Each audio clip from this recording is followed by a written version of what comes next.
Welcome to another episode of Business with Ayobami. On this podcast, we help you to see opportunities to grow your business sustainably. It's not just about how businesses succeed, but also about the way to take there. We want to show you the path to business success and help you to run your own business in a sustainable way. And today we have in the house a very wonderful guest, Temitope Bamidele of Wangai Management Company. She has a lot of experience with helping businesses to be properly set up for success. And a lot of work that they do at Wangai is about helping businesses to be successful, helping businesses to be in compliance, helping to set up your operations and structures and all of the things that it's not just about you doing business, but you doing business in a way that is very profitable and that stays the long run. So today we are grateful to have you in the house. We know it's been a lot of challenge to bring you here, but finally we have you here, and we want to say thank you for joining us on the program today. Thank you for having me. The pleasure is mine. So I'm going to start like this. A lot of the work that you do is around management, compliance, operations, and structure. What would you say is the most expensive mistake that you see startups make at the beginning? Okay. That would be believing or thinking that structuring their business is for big businesses, or thinking that they can do it later, not taking the steps to put that structure in place at the start. And two things are responsible for that from experience. One is the belief that, oh, I have all the time to do that later. All this structure. Let's even start. Let's start at first and then we'll Mm-mm. structure it. Because they think that later on they will have the time. In some instances, the time does not come, or by the time they want to run around to structure, it's already late. Maybe there is an opportunity that they are losing already, or the business is even drowning. So Yeah. that's number one. And then the next is believing that structure is only for large businesses. When you have all the money, when you have 1,000 staff members and you're like Dangote. But the mistake, even from the start, there is a way to structure your business because structure is in levels and it is actually simple. The word is that has been thrown around so much that we complicate what it means. But in the simplest of terms, it just means putting order into how you do business. That's consistency. For instance, if I were to structure our customer experience as a business, that means there is a set process as to when we open, when we communicate to clients, how do we do it? What are the words we don't say? And how do we even package our product and deliver to our clients? So there is that consistency such that I can almost recognize a business without even seeing the name or their branding to know that if it's these people, this is how they will treat you. This is how they would attend to you. So you shouldn't delay it until later. Because in my experience, what I've seen is a business owner who they think that they are supposed to maybe register to properly form a governance system to their business or to even obtain the right licenses. And then they are in need of funding at some point and they are asked to present this document. And they call you and they will, please, one guy, can I get the document? And I'm like, hey, even if my daddy is the owner of CAC, I can't. It can't be done.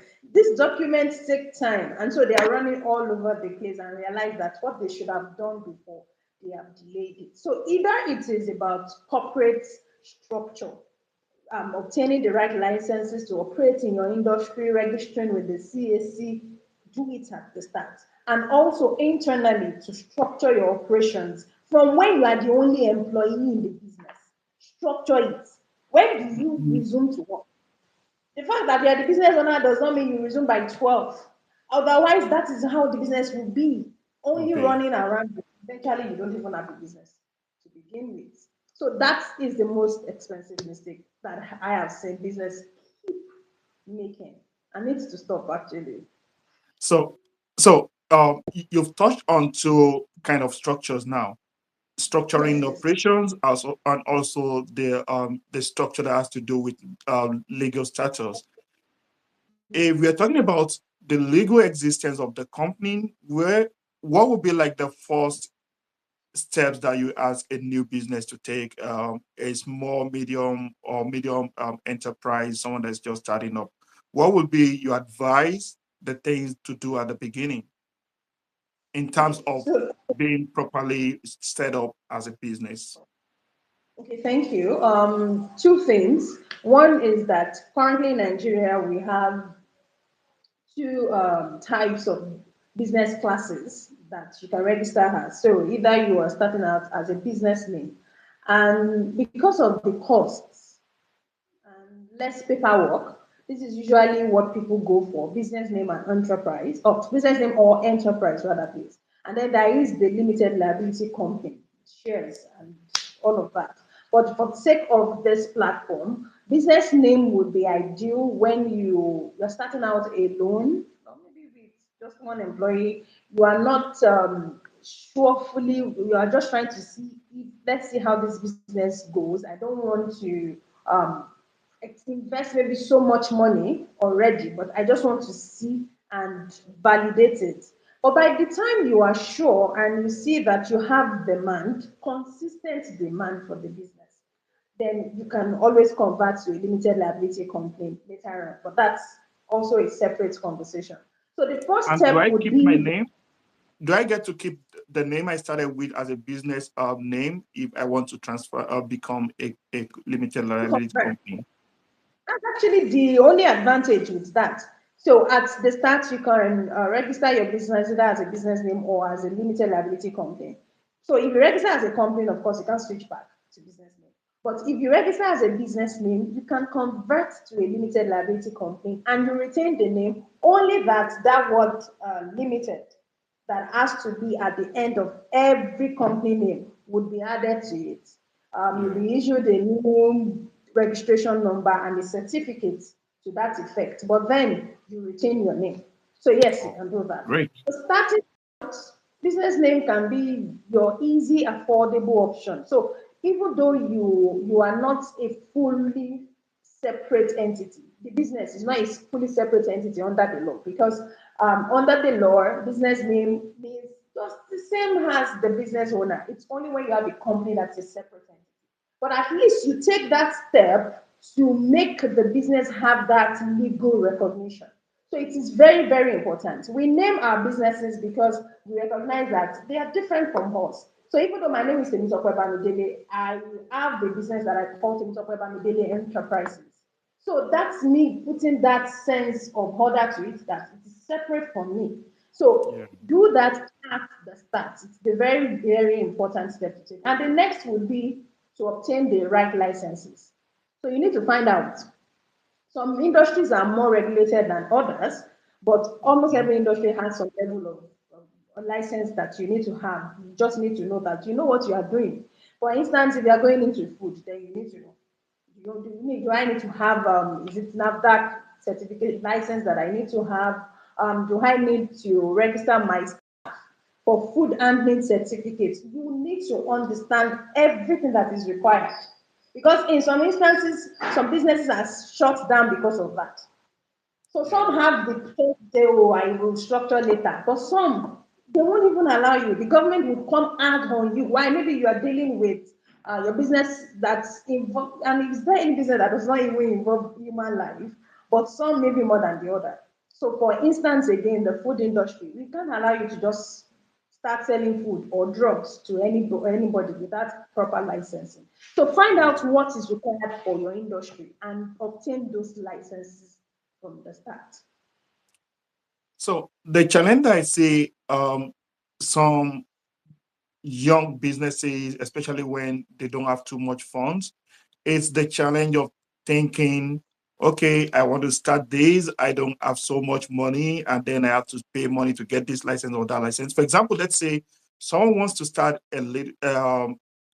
a primary school, a little school, and then they have to think about registering with the Ministry of Education to get a license to like run the school and all of that. So how what would be your advice to people who don't have so much funds at the beginning, but yet they want to go into business, and now this business is something that if they don't do properly, they get shut down because the government is there? And how does one balance um, the need to do business legally and um, validating your idea before you actually get to that point where you go and register? I think I get that, and it's a valid question. So you are not even sure if this business fly. Are we even going to make money? Do business people need this service? So one thing is to first get knowledge. That's what I think. Let's start from there. What do you even need? I've seen business owners that come to us because they have this fear that they would need to get maybe 10 documents, this one, that one, and it's expensive. And by the time they come, it is not. I've seen clients who were disappointed when we told them the cost of CAC registration. And they're like, are you sure it's no more than that? If expecting to dash me money, and I will gladly take it. But this is how much it costs. In fact, in some instances, we've seen clients who were scammed because someone would tell them, oh, you know, all this government thing is a lot, and then they would give them one unbelievable amount. They would have paid and they would still get scam documents. So if you're starting out, get the right knowledge. Do you need it? What do you even need? How much is it? And then you Mhm. can take it in steps. If I'm going to start a school and it's going to require a lot, so then you can start small. So you get a license that covers, let's say, maybe a nursery, just to operate as a nursery, and then you start your processes. In some instances, some of these licenses, there is room to say that we are currently applying, and then you show proof, and it will be valid.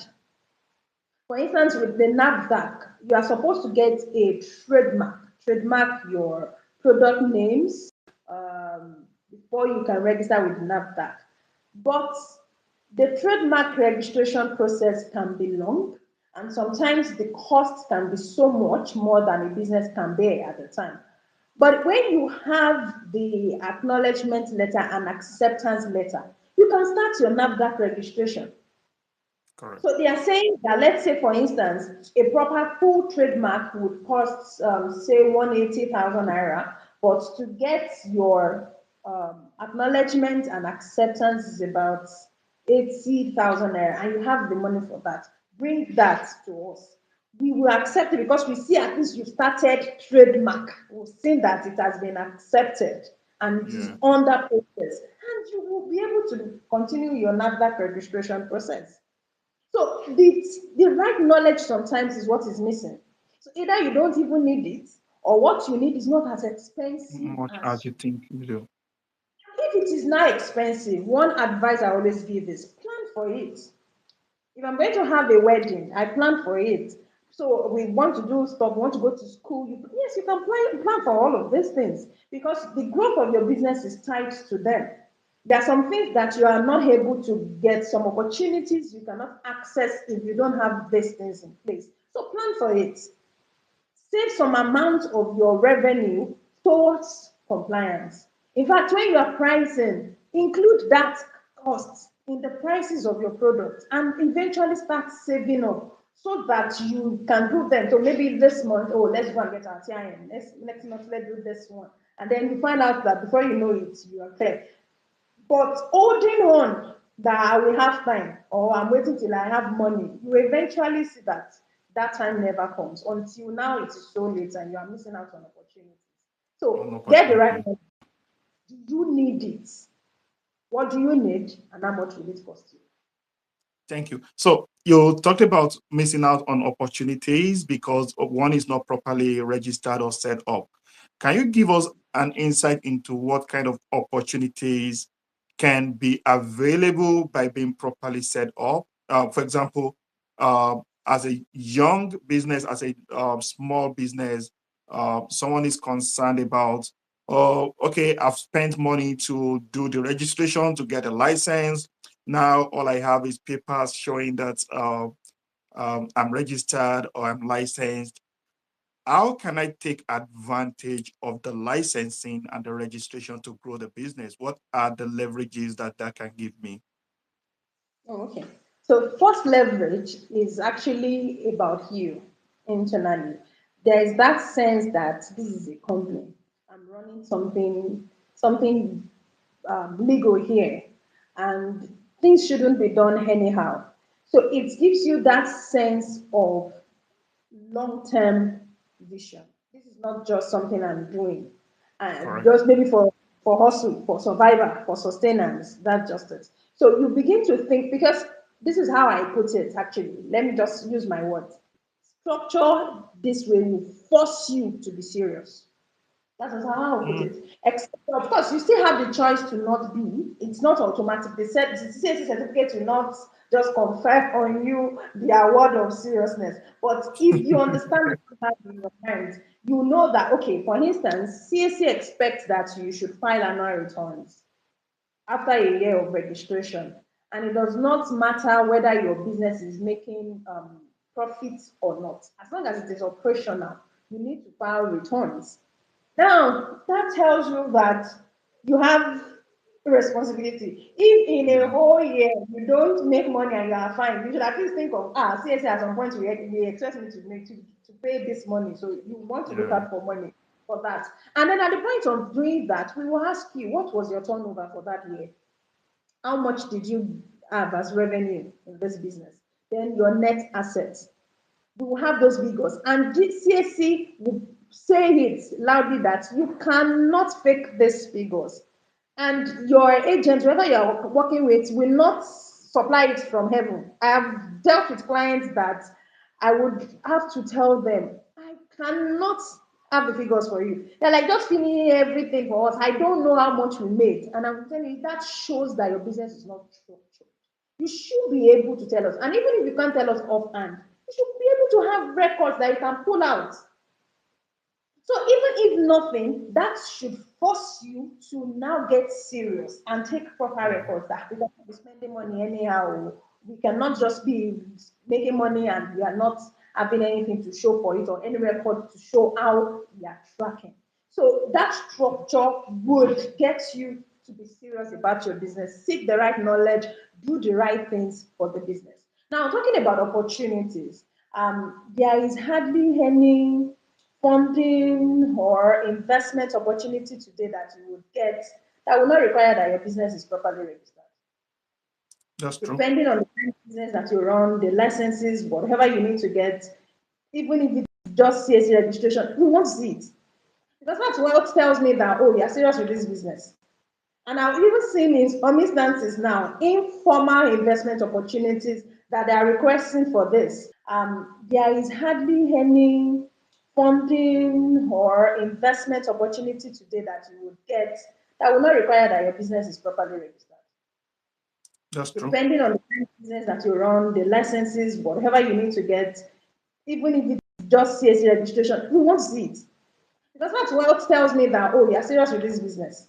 And I've even seen in some instances now informal investment opportunities that they are requesting for this. For instance, I have a younger brother who wants to go into business, and I'm asking him for CAC registration. I need to see what's the name. What are you going to do? Who knows that you have the? Have you registered with the government? Because you actually have 28 days to do that in the first place. So have you done that? That tells me that this is not money that I'm going to give you and you're going to spend on whatever that you want to do. And that's Yeah. informal, let alone organizations that gives grants or investments or whatever form. You And need to have yeah. registration. And even informally, it's helpful when you're talking to someone and you're like, big bros or my uncle, can you give me some money? And they ask you, how are you doing? And you could bring the bank statement to show them how much money you made in the last 6 months, for example, and they can see the inflow. Fantastic. Even if you are not making profits yet, maybe you have not broken even, but you can show me records that this amount comes in, this amount goes out. So if I put in this amount, I'm able to maybe get this amount of profit over time in this business. So please come and give me maybe 500,000, give me 1 million, but at least we can see the track that this business exists. So very important, funding, you will need to present them. We need to see. I think when during the introduction you were mentioning one platform where I'm currently a mentor and George, African Business Heroes Prize. And it is just one out of many organizations. We have Tony Elumelu Foundation as well, Yeah. giving out grants year in, year out. The basic pass into these programs is your CAC certificate. If you do not have anything else, you must have those. Some of these opportunities are available for women alone, some are for both men and women, but they are available for you to obtain. But do you even have the license? If you don't have it, then you are already disqualified before you even submit a pitch or before you put out your pitch deck or anything like that. So very, Yeah. very important to be mindful of that. Thank you. So just to reemphasize that, there are a lot of opportunities for funding that are available in Nigeria. Tony Elumelu, for example, gives out a lot of money every year to young entrepreneurs, to small businesses, and there are a lot of other avenues like that. But then people miss out because you cannot even compete. You're not even like invited to the You don't conversation because you're not. Uh, someone else you yes, see what yes. you have. Another fear that I think many entrepreneurs have is around the fact that if I register this business, and I set up a bank account, and now the government can see how much money I'm making, and it's like I'm announcing myself to the government. I'm bringing myself under the need to be compliant. So, what do you say about that? Because now the new tax law is in time, it's already operational, and maybe some people are scared of making exposing themselves to the government. What do you say about that? Okay. But you shouldn't let the fear of the government stop you from you shouldn't lose out on opportunities because of that. The truth is the government does not need your account. They don't need to come to your I'm trying to find a way to put it. They don't need to come to your business to know how much you are making, or your account details shows them how much you are making, and then they can put their hand in and they take money. No. As of today, you can't just suddenly find an amount missing in your account and it's because of taxes. So the first thing we need to understand is that when you register your business with the CAC or with the NRS, they expect that you are doing that because you understand your obligations. So when you are registered that way, they are expecting you to follow your obligations. That means that if your product or service is vatable and you're registered for VAT, then charge VAT and remit to us. If you are not charging yet because your business is not making up to the threshold, it's now 50 million naira, then you are filing a report every month to tell us that, oh, we are not charging yet, even though our products and services are vatable. Where trouble comes is when you are not doing the needful. But even at that, what you get first is an inquiry, a letter, an email to say, we are coming to your business premises. We just want you to show us. Maybe you are even paying it and we don't see. Just show us proofs or records to say, oh, I've actually been filing, although that would not happen. But at least you explain or they see. So they will still need to hear from you first. But when we Yeah, don't do the right things, when you can now see the FRS say, oh, based on our assessment, this is how much we are going to say you need to do. But in the first place, when you do the right thing, you avoid all of that. And like I was saying with when we are talking about the cost of this registration processes, sometimes your tax obligation can even be zero or a very paltry sum that you are really? eventually having. But the fear gets you so much that you don't even find out. Depending on your business, depending on your turnover, all of these things are conditional. If you are making up to 800,000, that's when you start taxing. But you are saying, everybody will be paying tax. But is it true that everybody will be paying tax? But of course, everybody will be paying tax, but is it on everything? You are not making up to 800,000, or even if you are making more than 800,000, are they going to take all of it? So, all I see here that I have emphasized earlier is knowledge. Very, very important. Get the Yeah. right knowledge. Listen to, oh, they say, I think, or your fears. Get the right knowledge. I run this kind of business. This is it. Speaking to a business, sometimes last year, we were talking about their need to file annual returns with the Yeah. CAC. And then she was saying, oh, all these tax people, and they have come again. And I just let her say her everything before I now say, no, annual returns is different from tax. And you are Tax. going to pay, I think the total with the penalty was about 10,000 naira. And she was like, it's not, well, it is not tax. But then let's talk about your tax. By the time you sit down with her tax consultant, you may even find out that you are not supposed to pay so much. Yeah, because I've not been running my business. I started the business, but it didn't pick up on time. Okay, so did you open a corporate account? She said, yes. Can you show us statements? And then eventually see, this thing does not, is not that hard. Because your bank statement is the trail to show that, oh, yes, this business, you've not been running it indeed. You wanted to start it, you have some funds in mind, they didn't come. And so you are not going to pay tax based on what did not happen. But Yeah. you open a corporate account, you say you have not started business, but you've given your corporate accounts to everybody in your family to use for any kind of transaction that they want. And they Money have is just coming in collected, and going out. and you're saying you're not running a business.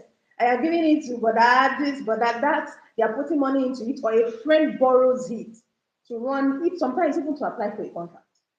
And you're saying the business is not making money yet. And no. So it is the things that we don't know, the mistakes that we are making that are even more costly, that are the things that we should And pay, they are true. not the government. With the right knowledge.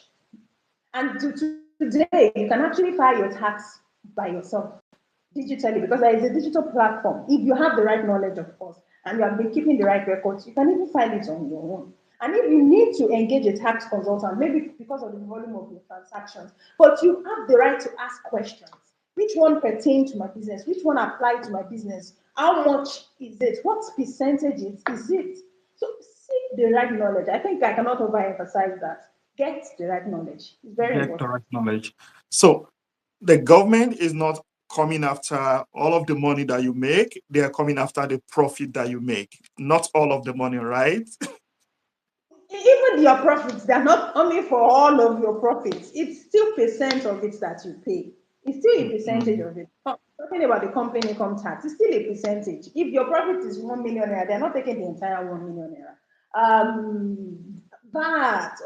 That's another very misunderstood tax here in Nigeria. VAT, that's the 7.5% on yeah. valuable products and services.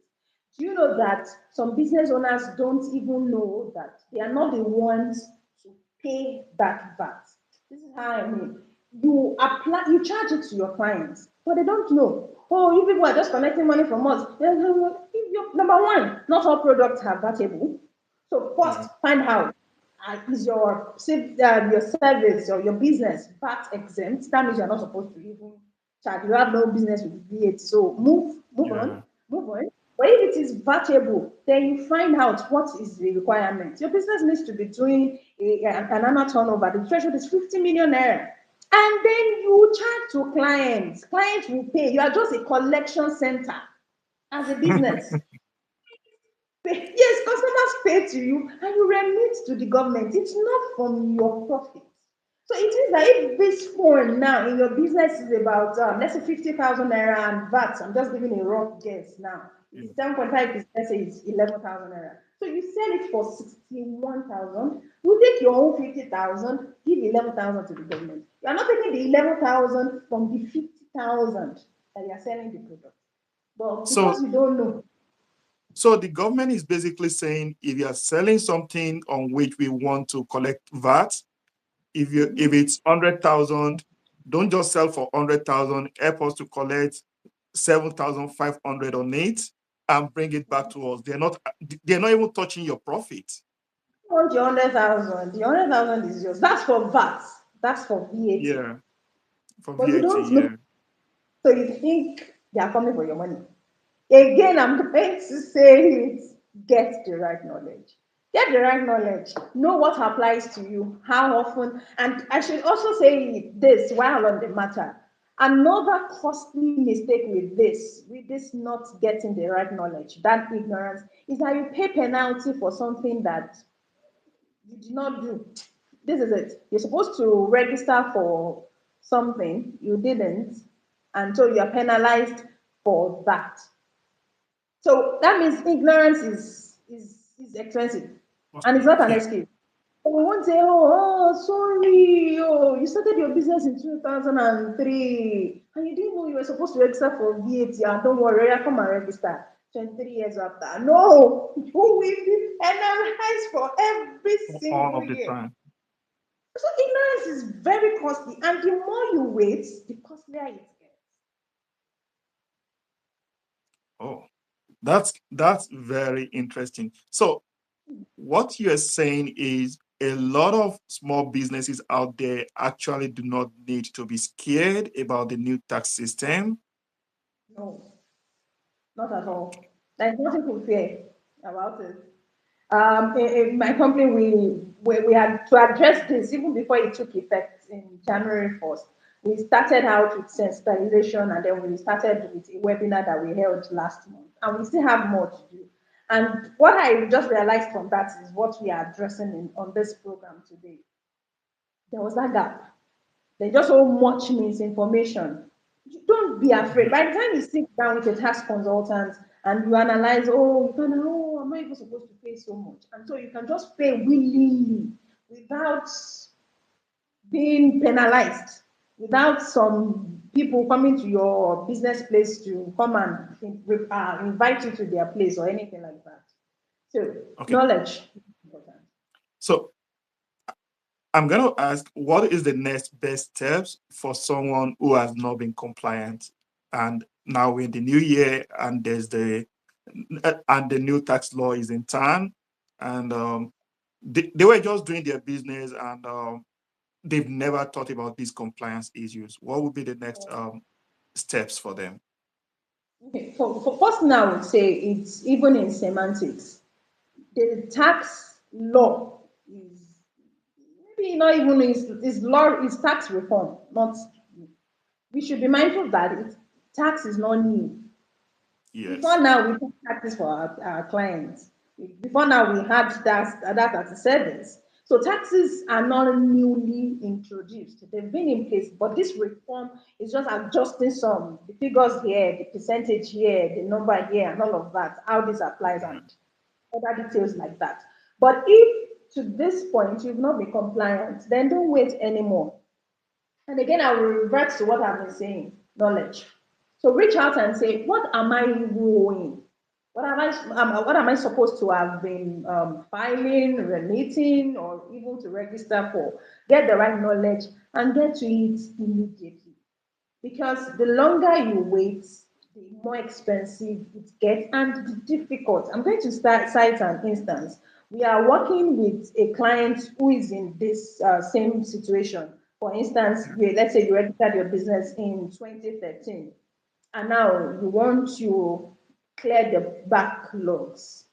And we're asking for records from 2013. How many business owners can honestly present the records from 2013? Oh, we were using paper then. Rain fell one time. We have lost all our receipts. We have lost this. We were not using software at the time. But imagine when you started in 2013 and then you decided to be compliant in 2015, at least the record is just about 2 years. So Yeah. don't wait anymore. Even if it was last year, don't take the risk.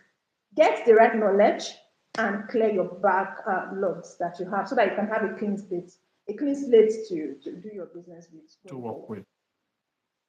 All right, thank you very much. You've emphasized a lot on getting the right education And I know that at Wangai, you have a lot of webinars that you do from time to time to educate people and just help people to have better knowledge about structuring their business properly. Um, will it be okay if in the comments, if I put in your links out there so that people can follow you for just so they can take advantage of all um, the teachings and all the webinars that you put out there? Yes, please, that's fine. It's totally okay. We actually have a community where we support business owners, and it's a free community to join in. That's where we have access to our webinars, and then also you can ask your questions. But then when you now want that one-on-one, maybe diagnostics to review to even know what has been going on, what you need to fix, then you can also reach out to us. But either way, our commitment is to support entrepreneurs because we know that businesses are in different stages. So at the point you can't even afford so much yet, but then Yeah. there is the free webinar. There are resources. We have a tax calculator in place that you can work with and calculate it yourself. You fill this figure, select the kind of tax, and then it tells you this is how much you're supposed to pay, and it is To free. pay. And I believe we are not the only ones. So when you want the right knowledge, you'll find out that the resources are already there. Just reach out to get them. Thank you so much for all these things that you've shared with us today. Now, I want to lean into your experience as a judge with the African Business Heroes. Oh, Um, okay. I know with that you have a lot of exposure and experience dealing with different businesses across Africa. How would you say that Nigeria businesses, small businesses in Nigeria, are doing when you compare them with businesses across Africa of the same size? Okay. Well, I would say that small businesses in Nigeria are resilient. We have so many challenges that we are grappling with. The high cost of almost everything that is required to do business, but we still keep going. Although some of these challenges are not peculiar to Nigeria, we have them in other countries in Africa as well. But you will see the average Nigerian entrepreneur pushing through. However, the mistake I did that and that has become a limiting mindset to our growth is that spirit of hustling. And so we are building businesses, but mostly it's just for today to get by. Um, or you're in business, you don't see the long term value.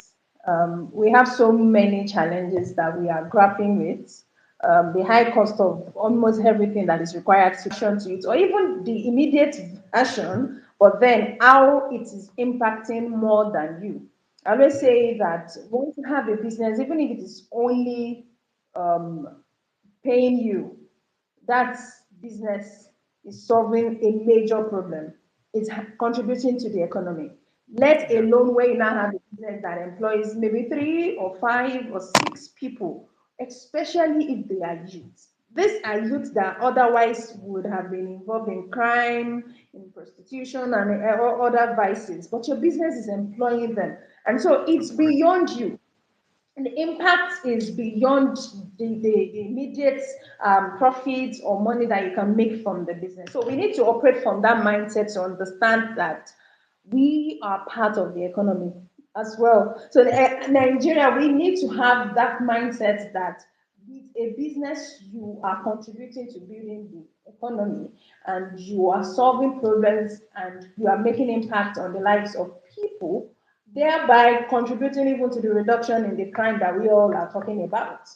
Yeah. Everybody is jackman. If your business is sustainable, business that you started 10 years ago and is still standing today, that's a beacon of hope to somebody. And so they are opening up opportunities. Someone think, okay, I too can start this. It's just that movement, that mindset from, oh, I'm just doing a business. You ask them, how are you doing? I'm just doing something. It's not this small thing that I'm doing. The fact that we call it small business, it's about the size, not the potential or the impact. Yeah. So it's beyond it. It may be small in size, but it does not mean that it's going to stay small for long, and it does not mean that it's not giving big impact. So we need to move away from, oh, I'm just doing this thing, oh, let's just see how it goes. I'm just making small money here and there, to say that you actually run a business that can grow sustainably even beyond Africa, beyond Nigeria. Thank you very much. So we have to stop thinking about just being profit driven. We have to like lean in a bit more into being impact driven, and not just consider the fact that the business is making us money, but also the fact that it's solving problems, unemployment problems, um, crime, and just building the economy generally. Thank you so much for Yes. coming on the program today. We appreciate how you've shared a lot with us across different topics. We also want to say thank you for all the good work that you're doing with small and medium businesses in Nigeria. We appreciate you and want to say thank you for being here today. Thank you for having me. It's been a pleasure sharing. And I look forward to perhaps another opportunity to do so. Thank you. Sure, we'd like to bring you back too. All right. Bye. Bye. Thank Yeah. you.